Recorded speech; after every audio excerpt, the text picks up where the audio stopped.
taming the weeds in your mind.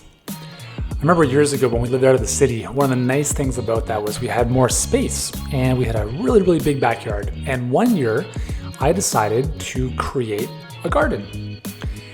And it was a big endeavor. I had no clue what I was doing. So instead of creating an easier raised garden, what I decided to do was manually shovel a lot of dirt out of the ground and create a legitimate garden from the bottom of the ground up. It was an endeavor to say the least. But it was beautiful. We planted kale and Swiss chard and mint and strawberries and tomatoes and all that amazing stuff. Initially, it was great. I was excited about it. It was awesome. And then as the summer wore on, it started to get a little bit tiring because what I noticed was that I was spending a lot of my time pulling weeds and dealing with all the stuff I did not want to see in the garden. And I had this garden for 2 years before I said, you know what? Forget about it. I'm just going to go to the farmer's market and buy my produce there. Now, in the future, I might have another garden, but at the time, I didn't really know what I was doing. So I didn't know how to, and I still don't know how to, quite honestly, plant things to prevent weeds from growing. And I'm sure there's a lot of amazing natural and organic ways to do that. But the story here is really to hit home a point, which is this, is left unattended, most gardens will be overgrown with weeds. And in our world, that garden is our mind. The reality is, and sadly, is that the human brain is hardwired for fight or flight. Again, like it's a biological, evolutionary thing that we needed thousands of years ago to survive, right? We're always on the lookout for danger. It's been said that we have 5 times more receptors for pain and danger than we do for the opposite. And so we are hardwired to seek out bad, pain, danger, things that we need to avoid because that's what we had to do. We always had to be on the lookout for like when are bad things going to happen so we can avoid them. So how does this translate to the modern day mind? Well, the thing is the modern day mind is the same as the Paleolithic mind. It's the same hardwiring. We're working the same operating system in a very, very different world. So that's the first thing we're up against. The second thing we're up against is the fact that a lot of this operating system and some of the software that we have installed in the computer, which is our mind, was not even our choosing. We grew up exposed to our parents, school system, religious upbringing, whatever that might be, and we were influenced by what we saw, what we heard, and how people behaved. And all of these have imprinted on us. And as a parent, it's actually kind of sad because I know that I've screwed up my kids in many ways. At the same time, I've hopefully done some really good stuff for them as well. But the reality is that like everything that we experienced as a young child has created the soil, the foundation from which our garden can grow. Now, hopefully that garden is, that soil is rich and full of amazing nutrients, but in a lot of cases, it's not, right? A lot of us grew up with parents who said things like, money doesn't grow on trees. Don't you have enough already? Like you're not good enough or whatever it might be. And all of these have become part of our subconscious wiring that have in many cases held us back in life.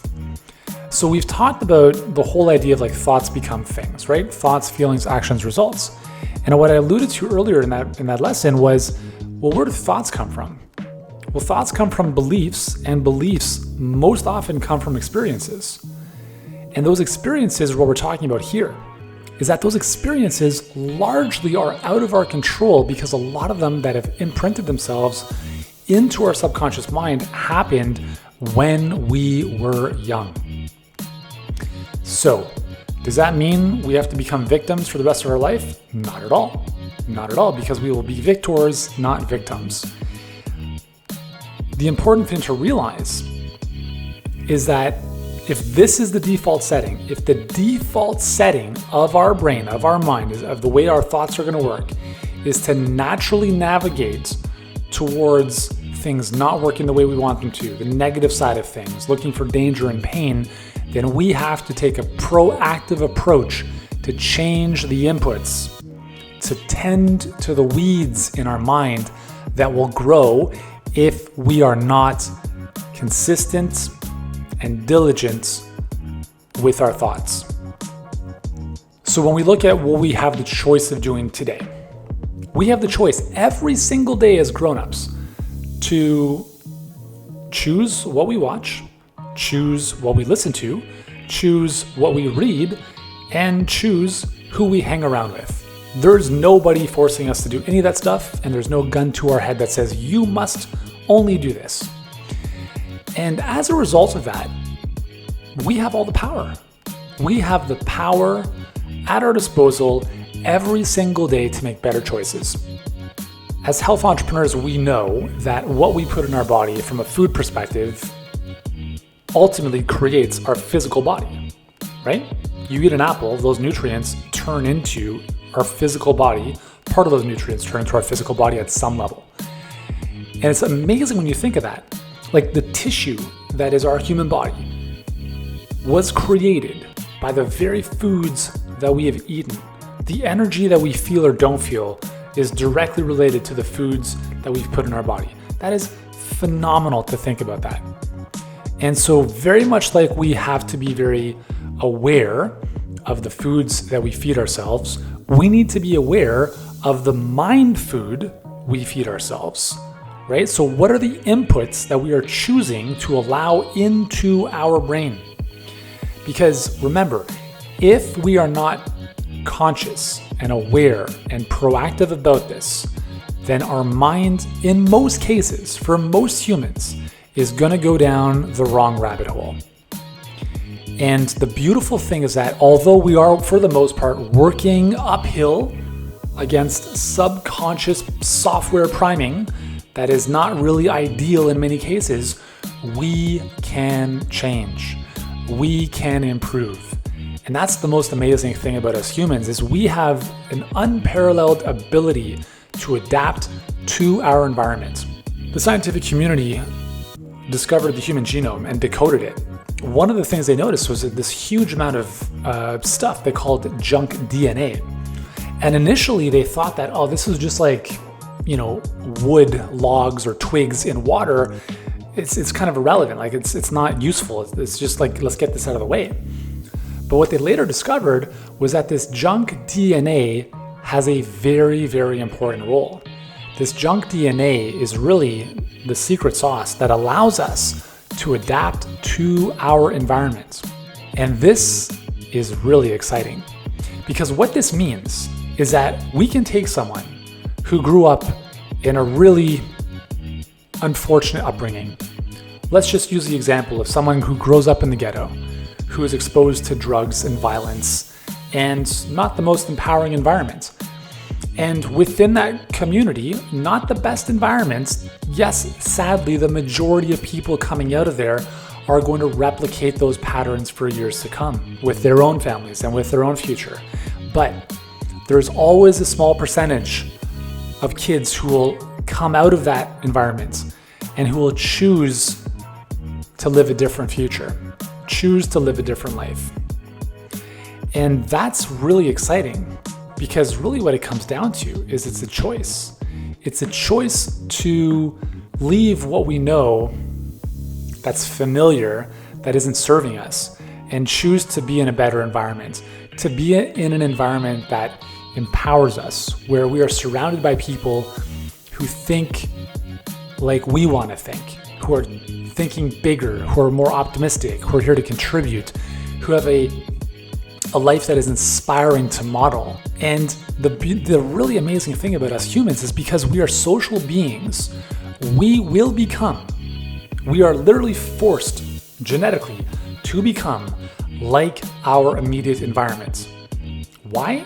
Because the social tie, the social bond is so strong within humans that if we don't become like our environment, if we don't become like the rest of our tribe, we will be ostracized from the tribe.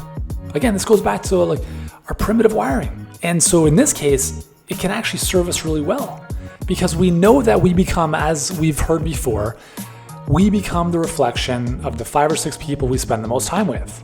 We become a reflection of the inputs we bring into our mind. We become a reflection of the things we watch, the things we listen to, the books we read, etc. If you've got kids, when they play video games, if a kid plays violent video games, I think we all know they're going to start acting a little bit more violently. They model what they see. They model what their parents do. If parents smoke, we know kids are more likely to smoke. If parents drink, we know kids are more likely to drink. So think about this, is whatever we want to become, number one is we need to surround ourselves with the type of people who are already there. Because naturally, we just have to level up. It's like if I wanted to become the best tennis player in the world, which I think I've missed the boat on that, but if I wanted to, I need to play against players who are better than me, because it's going to force me to level up my game and get better. And again, the challenging thing here is that a lot of times our immediate family might not be the people we need to be spending most of our time with. The people we went to school with, even the friends we've had for years and decades, might not be the right people for us to surround ourselves with, because a lot of times their past is bigger than their future. And I only want to surround myself personally with people who remind me more of my future than my past. And it's not to say that those friends from way back in the day don't have their place, but in terms of the amount of energy and time I want to, or we want to spend with them, we need to think about that choice. Because unless they're moving us forward, unless they're moving us towards the bigger version of ourselves, they're slowing us down. And I say that in the nicest way possible. So in order to tame the weeds in our mind, we need to surround ourselves with a better environment. That includes the people that we choose to spend our time with. That's number one. Second is when we look at the inputs, let's talk about what we allow into our mind in the form of what we listen to and what we watch and read. Watching the news, like many people do, like my parents do, it's like gospel for them. That's a choice. That's a choice.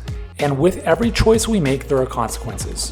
And the consequences of that choice are that they live in a world that is very fear-based and very one-sided, right? Every publishing platform, news being one of them, has a very specific objective. It's never objective, right? There's always an agenda.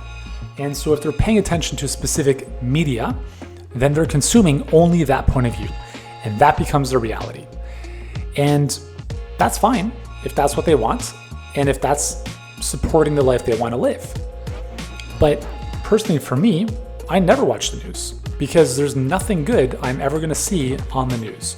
Now, do I want to stay up to date with what's happening around the world? Sure, I'll just quickly check in for 2 seconds to see what's going on, and that's about it. But I'm not going to sit down for an hour at 6 o'clock.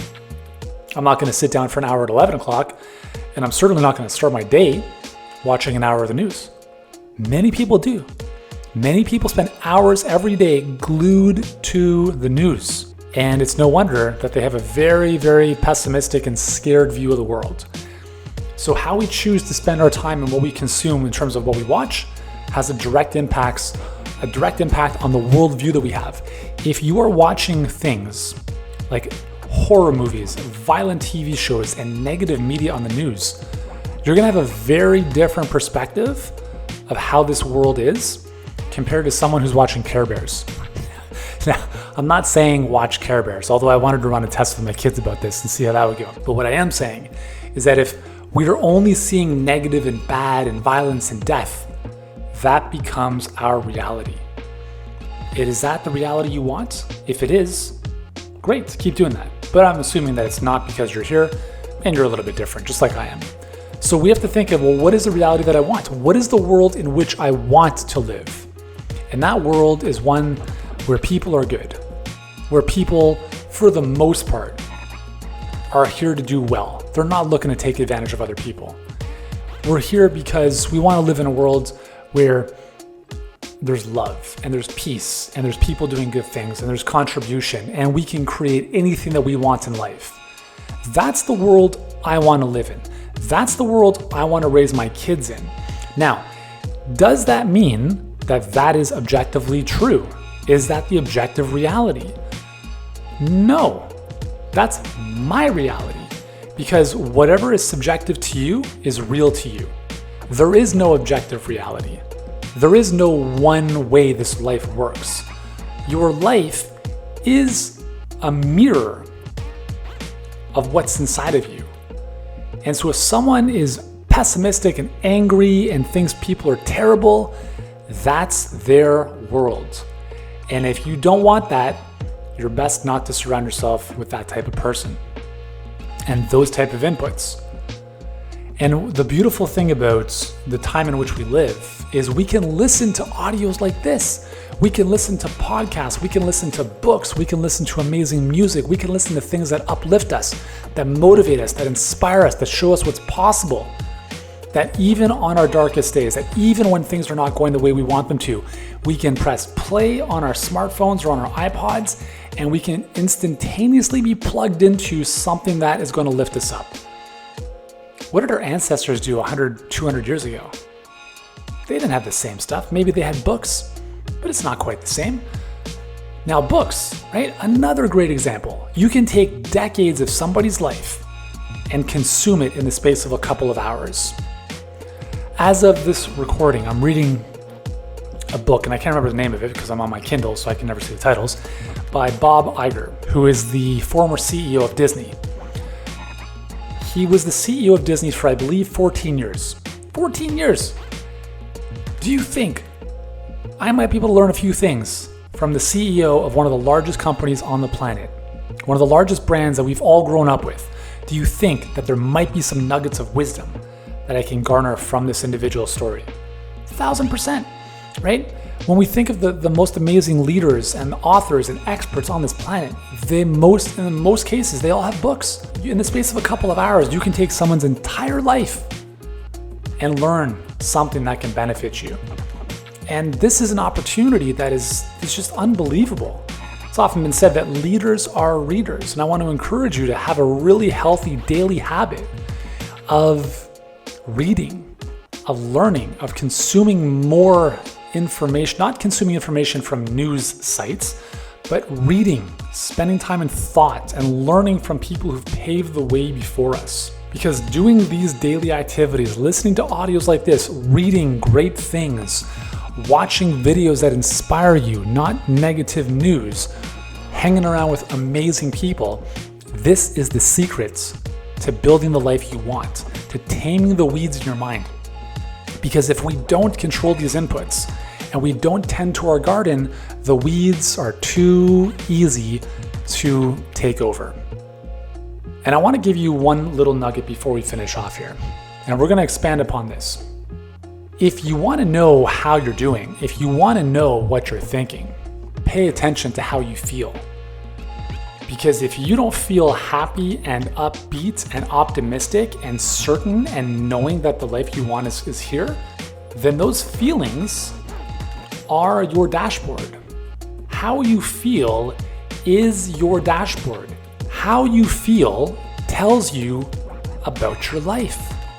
And we're going to expand upon this over the coming lessons, but your feelings are messengers, and how you feel is your life. And so just think about this. Do I feel positive, happy, optimistic, fulfilled, joyful? Or do I feel depressed, anxious, stressed, mad, angry, hopeless? Very, very different life. Very different life. So I want to leave you with that. And for today, all I want you to do is for today, and if you can do this moving forward, that's going to be a bonus, is become aware of how you feel. And once you've identified that feeling, trace it back to the thought that created that feeling. Remember, thoughts, feelings, actions, results. So if you feel a certain way, that feeling came from a thought. And do your best to identify where that thought came from. Is that your own thought? Or was that installed years ago?